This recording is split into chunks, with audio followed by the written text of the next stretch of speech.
Hello Bitsbrood and welcome to this video, and in this one I'm going to be reviewing some paints that were sent to us by Golden Maple.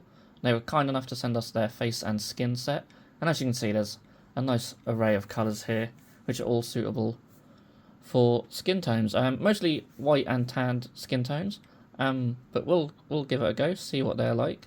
And they also sent us this lovely set of synthetic brushes as well. And yeah, there's a few paintbrushes in here that I'll certainly be trying out during this video. So, the miniature that I'm going to be painting is something a bit different. This is a Candy Chan bust from Neko Galaxy. I chose this one because obviously there's a lot of skin areas on it, as you can see, and it comes in this really sort of interesting sort of pink. I think it's more plastic than resin. It's very strange material, but yeah, it looks very cool. So when I recorded this footage, I was actually just talking as normal rather than doing a voiceover, and I just think I just rambled on quite a bit. So if you see me sort of pointing at stuff, that's where I'm sort of talking originally. I'm also just showing off which brush I'm using here. So there's one that came with the paint set, which is quite nice, and I used a larger brush for the base coating.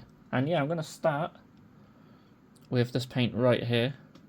That's the Rose Flesh. This is going to be a base coat. And yeah, I'm using the Citadel palette as well. The Cyber Skull thing is actually pretty decent. It's okay. So I forgot to mention that I undercoated the miniature in a grey primer, which I'm sure you can see anyway. And yeah, here I am just applying the first layer. Now you can see it's going on quite thinly. I haven't thinned this out with any water or medium. So yeah, the paints are fairly thin. I do quite like thin paints, although it is nice to use slightly thicker paints and then dilute them yourself. Then you can sort of get the consistency you want. But at the same time, I don't like paints being too thick. So yeah, I'd say they're definitely thinner than Citadel and two thin coats. And I do paint the rest of the miniature in mostly two thin coats paints, and I do notice the difference, definitely. And yeah, and you can see it's going to take take a few layers to get a good smooth coverage on here. But you know, they go on quite well. Being thin, they do flow off the brush really nice. And the brush themselves, you know, they're synthetic brushes. They are what they are. I've been using them for a couple of weeks now, and I filmed this a couple of weeks ago, and they're still maintaining their tips really nicely, which sometimes I don't even find GW brushes can do too well. So far, I am quite happy with them, but I'll be giving them a lot more work in the future to see how they really manage. But yeah, holding up all right. So despite the thin nature of the paints, I did thin some out even more, just to see what it would be like with a bit of dilution. And again, you can see how nicely it does flow off the brush. But yeah, it's going to take a few coats to get a good smooth base coat. I mean, this is a light colour as well, and it's going over a dark grey primer, so that obviously plays its part. If I was going over more of a white primer, it would go on a little bit better, and probably wouldn't need as many layers. Okay, so here's how she's looking, and this is after about 4 or 5 layers to get a nice smooth base coat there. And with skin, it is very important to have some nice smooth layers.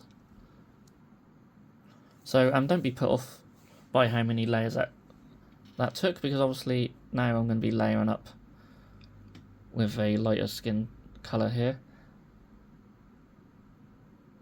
And yeah, I don't know why I'm showing this here, I can't remember. And yeah, I'm layering up for lighter skin tone here. I'm going to be covering most of it. You can see there's a slight sort of hook to the brush here. So with these new brushes, the tips just need to be dampened in water before you use them, otherwise you'll get that, because they're a little bit stiff to start with. But once you sort of dampen them, they're absolutely fine. Anyway, where was I? Yeah, I'm layering up a lighter skin tone, and this will be covering most of the miniature apart from just the recesses.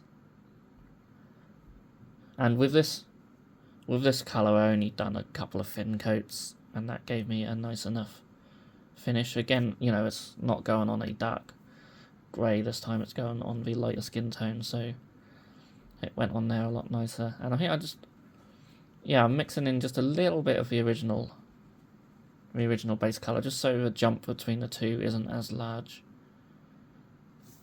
Found that this one was quite a lot lighter.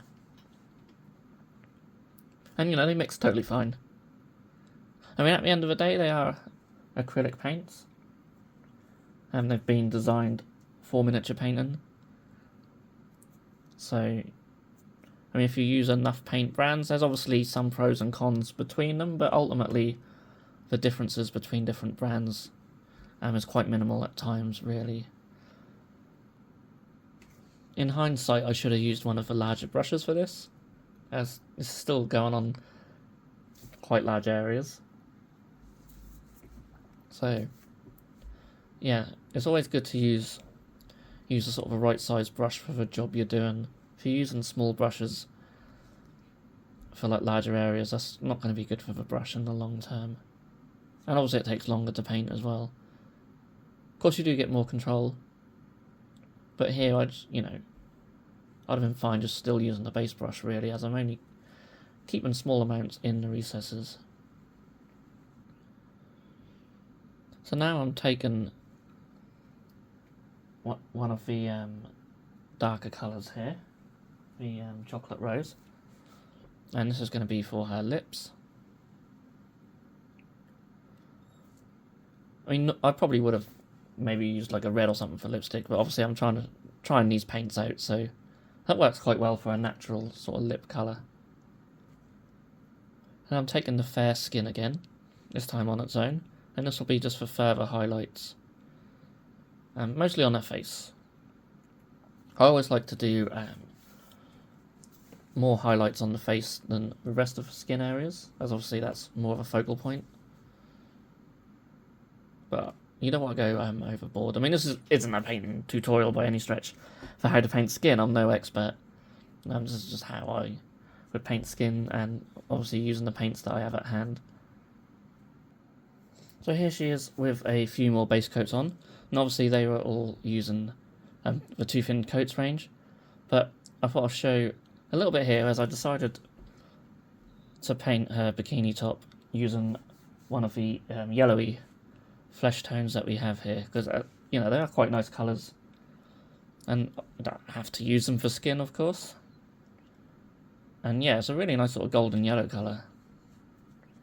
I think that works really well. That contrasts nicely with the purple of her jacket as well. And here, whilst I'm not using the paints, I thought I'd just show off using one of the smaller, more fine detailed brushes, just as I do some highlights on her hair. And yeah, I must say, the brushes, they're pretty decent for what they are. I go through brushes like anything, so I don't really like using really expensive brushes, because I will just end up ruining them, no matter how much I try to care for them. So yeah, I'll be using this set for quite a while, I think. Yeah, they're pretty good brushes. And then here is the finished miniature. I apologise, she's not rotating or anything. I haven't got the turntable set up at the moment, so you just have to make do with a still image. But yeah, overall, the paints are pretty good. I'm so used to using Citadel and Two Thin Coats range, which are obviously more premium brands, and I do really, really enjoy their paints. But that's not to say that I don't like these ones. I think they're totally fine. They're good for what they are. They're not too thick. They're in decent sized dropper bottles, and obviously dropper bottles very important. Just they're so much easier to work with. They mix well, and yeah, you do need a few coats to get a nice smooth finish, but you should always be doing multiple thin coats anyway if you want a smooth finish. So that's just how it is. And yeah, but I do like the brushes more. And between the two, I definitely like the brushes more. I'll put affiliate links down below in the description, and a big thank you again for Golden Maples for sending them over. They really didn't have to do that. But it's always nice when companies send us stuff for us to try. And I always want to try and give my honest opinion. I'm not here to shill for anyone. I'm just here to review stuff. And yeah, don't really know what else to say about them. They are paints, they are brushes, and they're pretty good. So yeah, if you like I say, there's affiliate links down below if you feel like picking any up yourself. So all what's left to say is thank you so much for watching. I'll see you all again in the next video.